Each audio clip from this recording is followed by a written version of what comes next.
Queridos hermanos, hermanas de Domingo Familiar, familias todas, el 11 de octubre pasado apareció en el calendario de las escuelas en el sistema educativo dominicano el Día de la Niña. Y alguien del ministerio, unos grupos que hay ahí, una mesa, llamaron a la psicóloga, a los directores, había de los distritos, a todas las escuelas para que no se le olvidara la celebración del Día de la Niña, con un esquema, tenían que hacer un desfile, tenían que exigir sus derechos, una serie de cosas, llevar unos colores adecuados, etcétera. Queremos llamar la atención sobre eso porque el 23 de diciembre, que es el Día del Niño Jesús, el ministerio ha puesto el Día del Niño y de la Niña.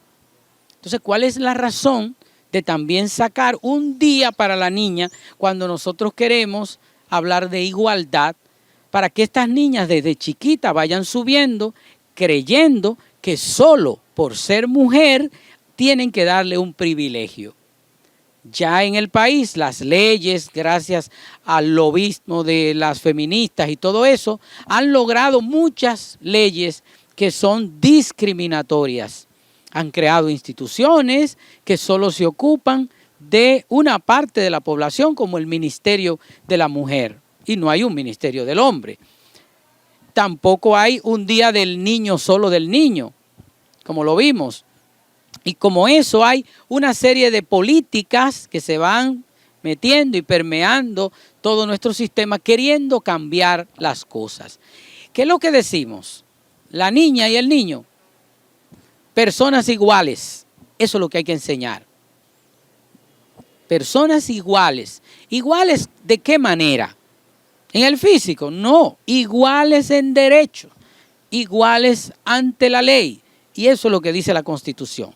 Y si usted no enseña eso y empieza desde pequeño a decirle a las niñas que hay que hacerle esto, que hay que darle cuota femenina, que hay que hacer una serie de cosas solo por ser mujer, cuando vivan en otro país donde eso no está, van a sufrir mucho. Porque la gente tiene que aprender a ganarse las cosas por méritos, no por la manera en que nació. Porque no hicieron nada para nacer mujer, ni hicieron nada para nacer hombre. De modo que lo que sí usted puede hacer es estudiar mucho, aprender muchas cosas, fajarse, tener disciplina, ser emprendedor, emprendedora, y que por sus méritos le reconozcan. Por eso todo ese afán de la paridad, que es un asunto aritmético y también una disminución de derechos. ¿Qué quiere decir esto? Así como la Junta Central Electoral y más están pidiendo que haya paridad, que en los cargos, si en una institución hay 100 hombres, haya 100 mujeres. Si hay 20 candidatos al diputado, al Congreso, que también haya 20 mujeres. Paridad, que sea a la par. Pero no es de eso lo que se trata. ¿Por qué votamos? ¿Por hombre o mujer? No, votamos por competencia. Votamos para que la gente, ser humano, iguales entre sí, pues puedan representarnos, independientemente de que sea mujer o que sea hombre. En este momento la mayoría de las universidades están llenas de mujeres, tienen más títulos, más grados. Si ellas tienen su liderazgo y todas tienen que ser mujeres, no hay ningún problema, pero no, la paridad, Pero eso solo se produce, según las feministas, en cuestiones del poder, no en el servicio. Porque no he visto a ninguna invocando paridad a la hora de recoger la basura a las 5 de la mañana. Los que andan encima de esos camiones son hombres y no he visto a ninguna que esté diciendo que ahí debe haber paridad. De modo que en eso, en los ejércitos y en muchísimas cosas, lo que se busca es quién puede hacer el trabajo, quién tiene el talento para hacer el trabajo. ¿Quién quiere hacer ese trabajo? Más que estar invocando una igualdad, pero que al final termina siendo desigualdad. Esto que pasó con el Día de la Niña, que no sabemos de dónde lo han sacado, nos parece que debe llamar la atención de las familias y de las autoridades en el ministerio, que acaban de mandar una circular formidable diciendo que en la escuela ninguna institución, aunque sea estatal, puede irrumpir, entrar a dar charlas, a meter agenda sin la previa autorización. Eso nos va a ayudar para que en la escuela se eduque, en la escuela se dediquen a dar clases. Y hay un currículo que hay que seguir. Y todas esas ideas extrañas, el que la quiera implementar en su casa, bueno, que la pueda hacer. Pero la escuela tiene que ser sagrada. Vamos a pedirle al Señor que ilumine a las nuevas autoridades que están muy bien preparadas y muy bien intencionadas, don Ángel y su equipo, para que puedan ir enderezando estas cosas. Mientras tanto, vamos a educar a nuestra familia como Dios manda, en valores, los valores que son el fundamento de nuestra sociedad. Que Dios le bendiga.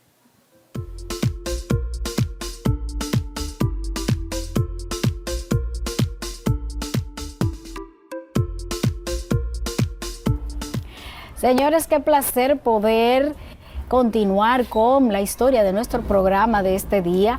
Quiero darle la bienvenida a la cantautora católica Carolina Amparo, quien es pues una joven talentosa que en medio de la tormenta, de las tormentas, ha podido equilibrar y ha podido reinventarse y sobrevivir a cada uno de los desafíos que han sido muchísimos. Hoy vamos a conocer esta hermosa historia, así que me siento muy bien, Carolina, de que esté con nosotros.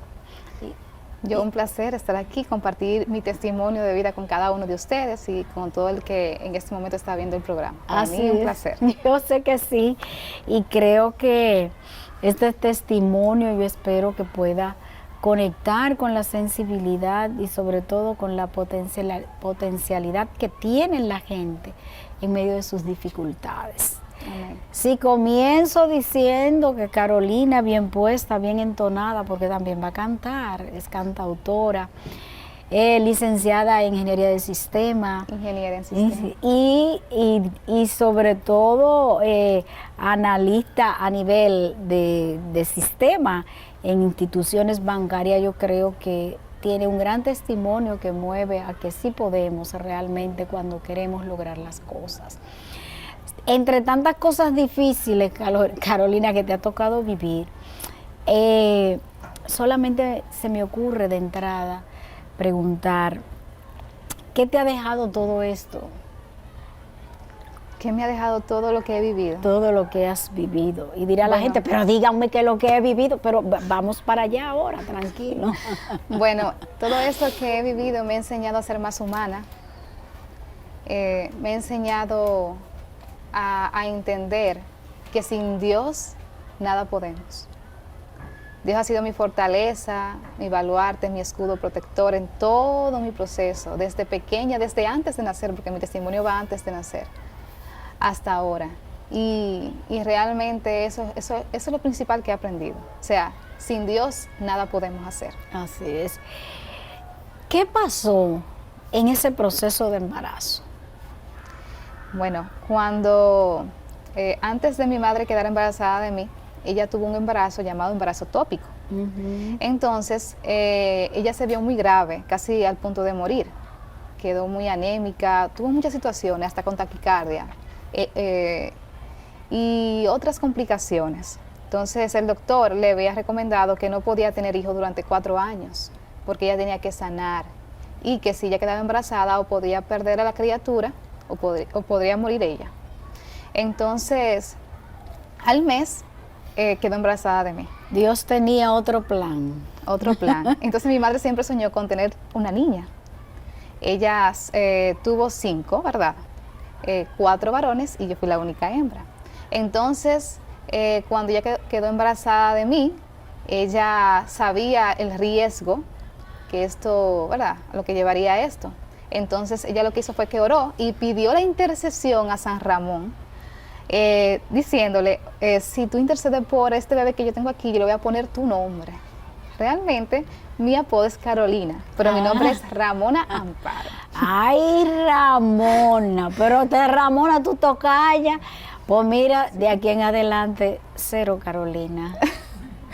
Ramona, en cumplimiento a esa promesa. Así mismo, y al principio fue también un proceso de adaptación con el nombre, pero yo entendí que San Ramón intercedió y que hoy yo estoy aquí para la gloria de Dios. Exacto. Entonces ahí también va lo que es la intercesión de los santos. No hacen milagros, pero interceden por nosotros. Y hoy yo estoy aquí gracias a la intercesión de San Ramón. Eso fue lo primero que sucedió en mi vida. Eso es lo primero. Ramona, lo segundo, ¿perdiste primero la audición o las situaciones con mamá de enfermedad, de cáncer, la persistencia en querer conseguir un trabajo después de graduarse?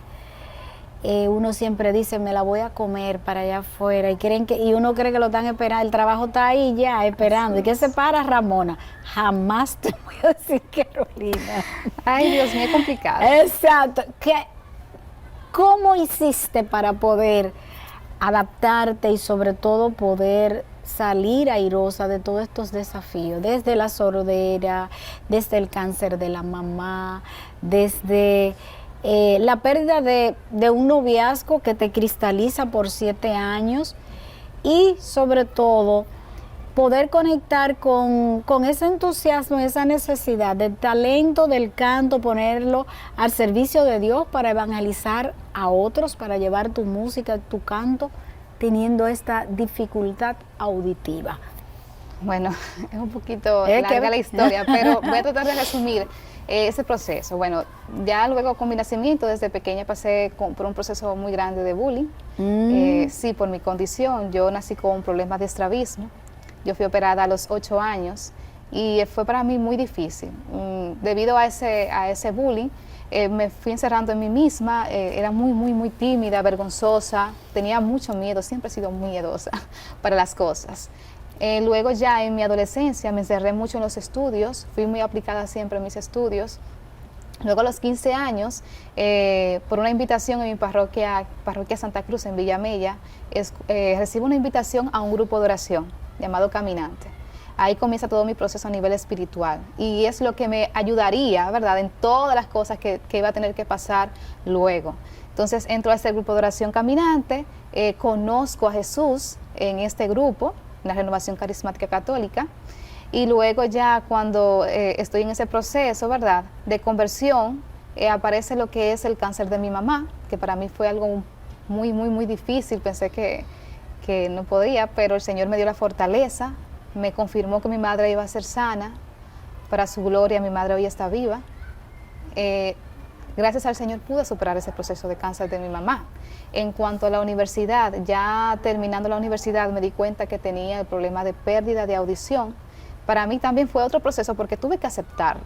Quizá yo lo cuento un poquito rápido, pero fue un proceso largo. Y en ese proceso de pérdida fui al médico, me dijeron que tenía que usar aparatos. Yo dije, ay Dios mío, no, yo no quiero usar aparatos, Señor, me puse rebelde. Y duré un poquito de tiempo, ahí luego sí, seguí perdiendo la audición aún más. Y ya tuve que ir al médico porque una vez fui a una entrevista de trabajo, saliendo ya de la universidad, y el entrevistador me preguntaba, y yo tenía que ¿verdad?, esforzarte en decirle, escuchar. sí, dígame, perdón, no escuché. Entonces eso me hizo sentir a mí mal, porque yo siempre he sido, aunque soy miedosa y tímida, cuando yo comienzo, bueno, entonces yo me expresaba, o sea, yo era muy expresiva, y yo decía, oye, yo no escucho, no sé qué voy a decir. Y eso me puso tímida y no, o sea, no volví a buscar empleo. Perdí, o sea, como que tuve más miedo para buscar el empleo. Luego de esto ya me di cuenta que tenía un problema. Fui al otorrino y me dijo que sí, que ya había perdido aún más la audición, porque yo tenía pérdida leve. Pero luego que duró ese tiempo, entonces ya fue aumentando y ya de mi oído externo, ya mi oído interno, que es el que interpreta las palabras, ya se estaba dañando. Entonces ahí ya acepté que tenía que usar los aparatos de audición. Como te decía antes de comenzar, fue un proceso a nivel personal, social, espiritual. O sea, yo tuve que aceptar como persona que yo estaba perdiendo la audición, que tenía que adaptarme a mi nueva vida, a usar aparatos, social, porque la gente ya me iba a ver, una muchacha joven usando, ¿verdad?, esto.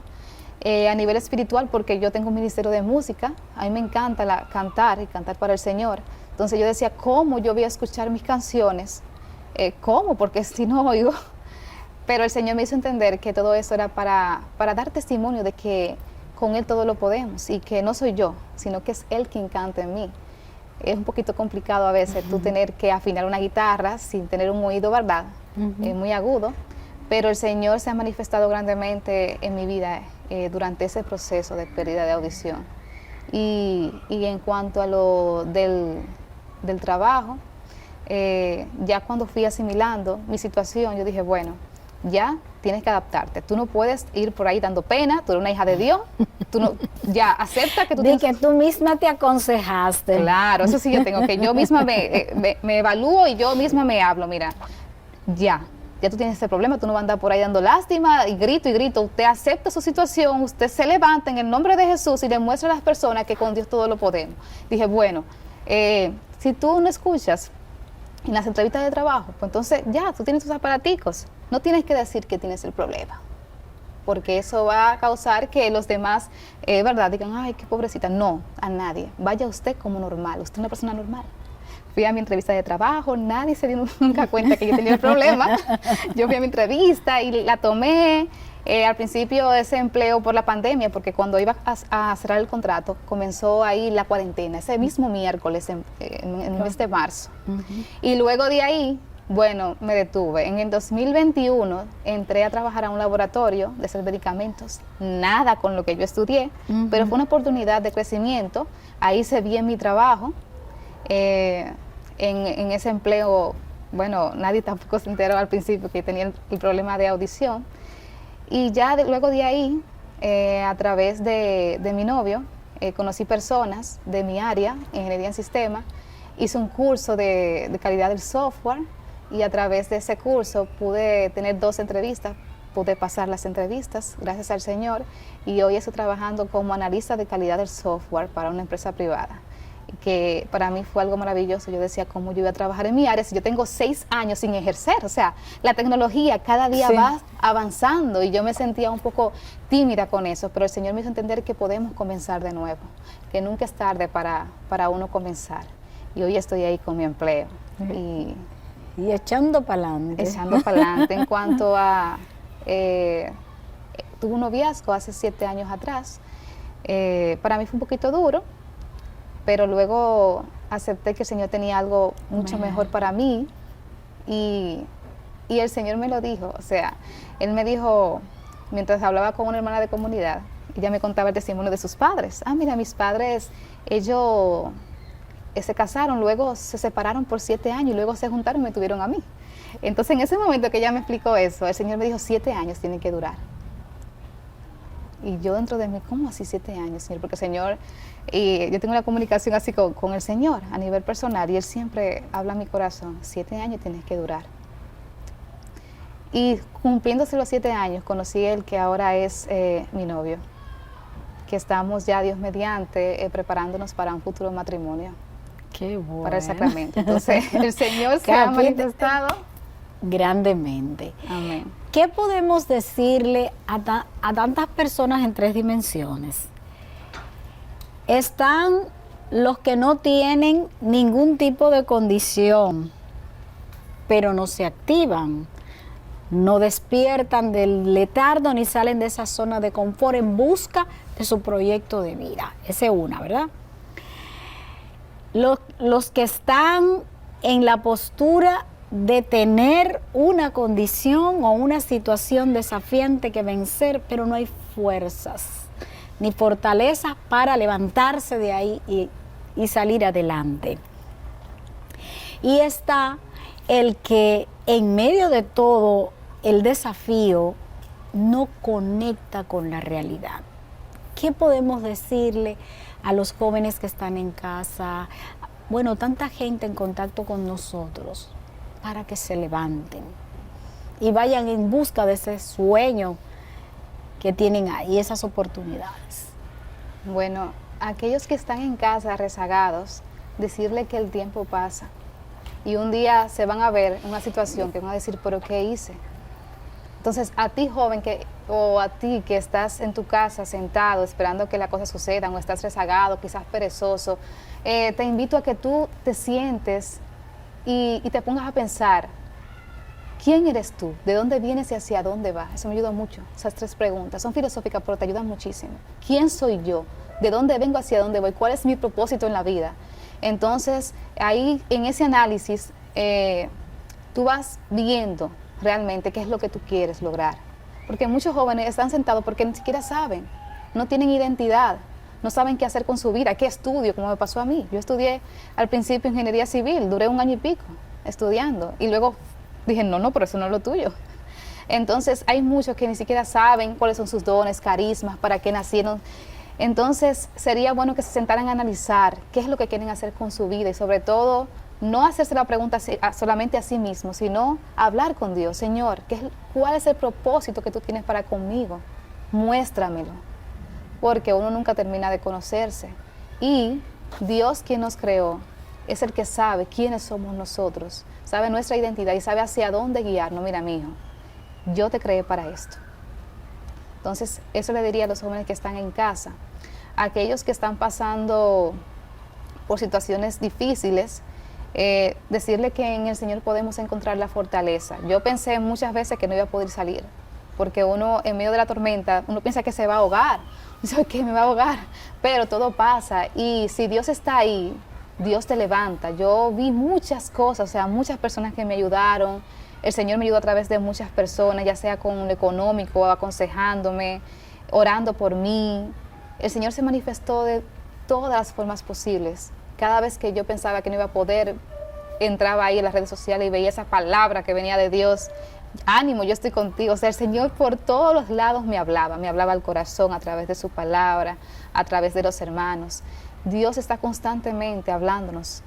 Es simplemente detenernos, no dejarnos ahogar por el problema, por la situación, sino, como decía una hermana de comunidad, no ver el por qué, sino el para qué. O sea, Señor, ¿para qué realmente has permitido esta situación? ¿Qué tú quieres que yo dé como testimonio de este problema, de esta situación?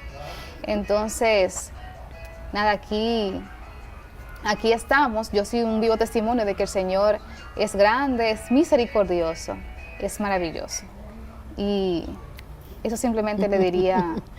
Bueno, pues yo creo que verdaderamente han sido las palabras desde un corazón que en medio de la turbulencia ha encontrado respuesta, en medio de las tantas dificultades y las pruebas, encontró la mano amiga para sacarla de allí, sobre todo escuchar en medio de ese silencio todos los esfuerzos que hay que hacer y las actitudes que hay que tener para poder librar las batallas de la vida. Nunca vamos a estar exentos de no tener batallas en la vida y a veces eso nos cuesta. Creemos que la vida es fácil, pero no es fácil.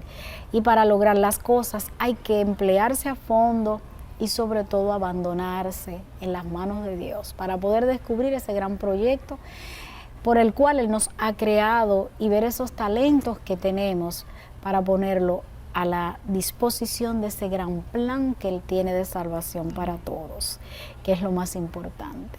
Así es. Gracias a Ramona, quien en el inicio de la entrevista era Carolina, pero que nadie le diga Ramona. Digo Carolina, Ramona Amparo, ahí está tu fortaleza. Así es, y mire que los dos nombres tienen un significado muy bonito, porque Ramona, ¿verdad? Por mi testimonio, porque es por ahí que el Señor, o sea, es por ese nombre que el Señor me va a llamar, sí, quiera Dios, cuando estemos allá, ¿verdad? Sí. Pero el Carolina me lo puso mi padrino de bautismo. Ok, O sea que sí, pero yo insisto, insisto y vuelvo y repito que gracias a Ramona por este testimonio, gracias por ese ministerio en el que le ha puesto el corazón y el que te da tantas personas. Nosotros seguimos con más, ya en los últimos minutos seguimos transmitiendo este programa para que usted se lleve más información y sobre todo pueda disfrutar esta dimensión de Ramona en el arte del canto y sobre todo de este gran ministerio al que ella pertenece. Así que seguimos con esto.